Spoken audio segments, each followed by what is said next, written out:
In this video, I'd like to present you the most famous and most popular predictions made by scientists and authors about our time. And in addition, a very nice piece of retro science fiction, the Hamilton PSR Digital Wristwatch.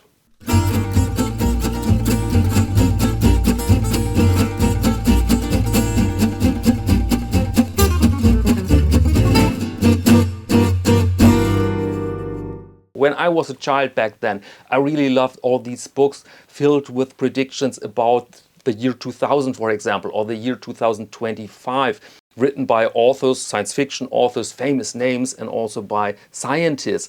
And some of these predictions aged pretty well, and others aged well only when you take them as entertainment, because they were, science fiction basically. But I think it's very interesting and very entertaining to check out these predictions, to compare them with what actually happens today. So this is the first half of the video, and then we go into the lightbox. Then we will check out a very interesting piece of retro science fiction made by Hamilton. Okay, let's start with prediction number 1. Flying cars and jetpacks. In the second half of the 20th century, one thing seemed certain: the future would give us wings. Flying cars, personal jetpacks, the dream of effortlessly gliding through life was everywhere. Magazines pictured families taking weekend trips in the sky, and yet here we are in 2025 still stuck in traffic. Flying cars do exist, yes, but they are loud, expensive and impractical. The vision of limitless mobility was stopped by noise, energy demands and safety regulations. The future arrived, just a bit more grounded than we imagined. Energy abundance through nuclear power. Nuclear energy was once seen as the symbol of an unlimited future, clean, efficient, nearly inexhaustible. In the 60s, it seemed only a matter of time before atomic power supplied the world. Then came doubts, accidents, and the realization that clean doesn't always mean safe. Today we look again to the sun and the wind, sources that have always been there. Perhaps the future of energy isn't in labs, but in returning to simplicity. Robots as everyday helpers. In the 1950s, robots were the ultimate symbol of progress. They were supposed to cook, clean and take care of daily chores. Today we do have robots, but they don't make coffee. They vacuum slowly and often get stuck under the sofa. Artificial intelligence has advanced tremendously, yet simple tasks like grabbing, cooking or tidying up remain surprisingly difficult. So we got the robots we wanted, just not as skillful as we had imagined. Colonies on the Moon and Mars. After the first moon landing in 1969, anything seemed possible. By the early 2000s, people believed we would live on the moon, maybe even vacation on Mars. Today, the only traces of human life in space are footprints and rovers. Dreams persisted, but reality proved more complicated. Space travel is expensive, dangerous and politically challenging. For now, our world remains firmly terrestrial, though looking up reminds us how far our imagination can go. Computers as giant central brains. Early visions imagined computers as massive thinking machines, cold, centralized, all-knowing, one supercomputer to govern the world. Instead, the opposite happened. Computing power spread into billions of tiny devices in our pockets. Today we all carry computers to text, listen to music and watch endless cat videos. So the future didn't give us one big brain, but a network of countless small ones. Communication as a luxury. Long ago, long-distance communication was considered a marvel. Video calls were a privilege for politicians, researchers and astronauts. Today, it's mundane. We speak, write, share and send anytime, anywhere. Yet with constant connectivity came a new kind of exhaustion. We have made the world closer and in the process often forgotten what true silence feels like. Liberation through technology. Technology was supposed to free us. Machines would take over, the promise went. More leisure, more time for what really matters. Today, many tasks are automated, yet instead of leisure, we gained acceleration. We work faster, longer, and more flexible. The office has moved into the living room, and the line between work and free time is blurred. Technology hasn't liberated us, it has connected us, intertwined us, and sometimes trapped us. Total control, but without the internet. George Orwell described a world of total surveillance by an omnipotent state, and he was right in part. Today, however, we monitor ourselves. We wear fitness trackers, post our locations, and willingly share personal data. What Orwell didn't foresee was the internet, surveillance that comes not only from above, but from the middle of society. We are both observer and observed. Okay, welcome back. I hope you found this entertaining. And now let's proceed with our watch review with the PSR made by Hamilton. And that's the modern name because what I have here in the studio I'm going to show you is a reissue of a historic Hamilton. And this was the Hamilton PSR, launched in 1972 as the first digital watch. And it was advertised back then as a revolution, the first watch without so many parts that can break, that can wear out without the need to proper lubrification, something like that. So really revolutionary, relatively affordable. And the big breakthrough for this watch then came 1 year later in 1973 with the Bond movie Live and Let Die, where Roger Moore spotted this watch in an iconic scenery. And I bought this special watch for this video, and now it's the time to check it out. And there we are with our watch with the Hamilton PSR Digital Quartz. And my first impression was that this is a pretty substantial thing. On images, this watch sometimes looks a bit lightweight or a bit like a gimmick. But in reality, it's the opposite. It's fairly heavy.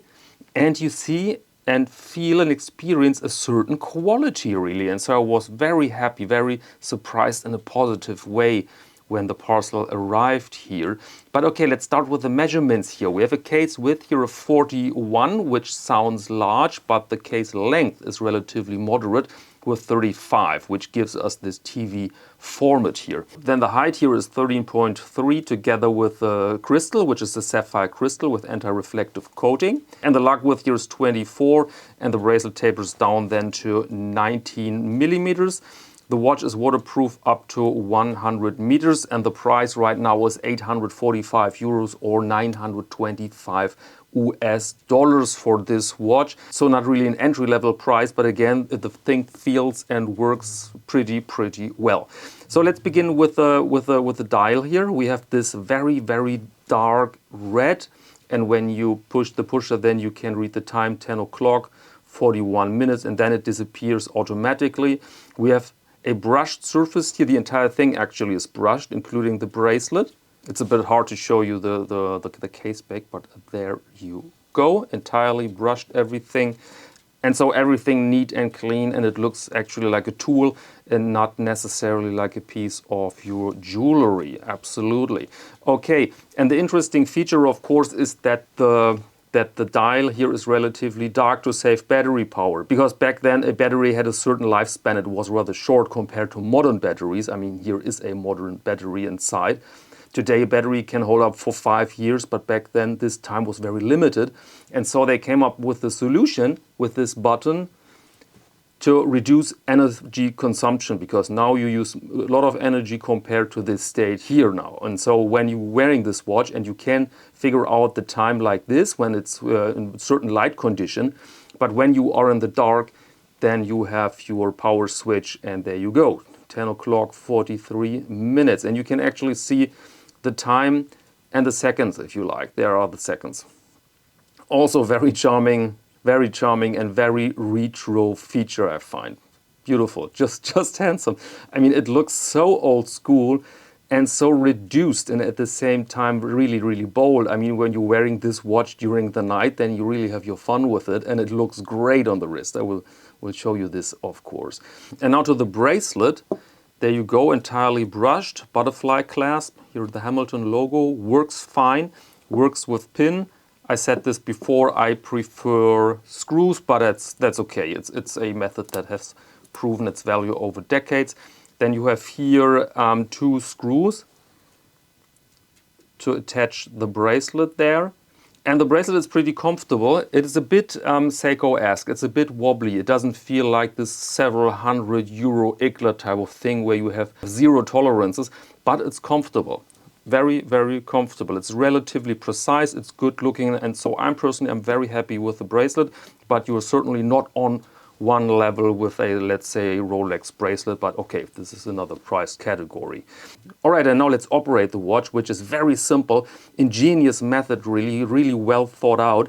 You start just with a 3-second push, 3 seconds, and then you are here in the first digit, and there you can manipulate or you can set the hours, 2, 3, 4, 5, and so on. Then another push, 2 seconds, brings you to the next step, the next digit here, which are the minutes. 10 minutes, 20 minutes, 30, and so on. And another 2 seconds brings you to the single minutes. There you go. And the next 2-second push will bring you then to the seconds, which are 0, 0 by default. And then you go back to your time. And this I really like, because I thought it could be difficult to set the time, maybe with some pushers and stuff, but no, you have a single button and that's it. And so I really enjoy this functionality here. And there you go. And there it is on my 17 centimeter wrist. And you can see the height looks rather massive because of the strange case form, the TV format, but it's very comfortable, I must say. Very comfortable bracelet. And so I'm pretty happy with that look. And that was the main program here, little addition. Please visit casebackwatches.com, the online shop that keeps everything here afloat. And when you're a bit in retro science fiction, a bit in the 70s, 60s, then check out my Riviera belt. This is a very nice cotton belt, very typical for that era. And I had a bit of trouble to source new material, this strap for this belt, so it was sold out. But now I bought a fat roll of this strap material, high quality, and so this belt will be available again when you're watching this video. And we have also a very nice wallet created by me, which where I try to encapsulate the spirit from the 60s and a bit of science fiction. And this wallet, believe it or not, has the name the Caseback Comet. Created it way before this video, and yeah, it has this funkiness to it, and it was a very nice build, high quality, also available at casebackwatches.com. Okay, and that's all for this video. Thank you very much for your attention, and until next time.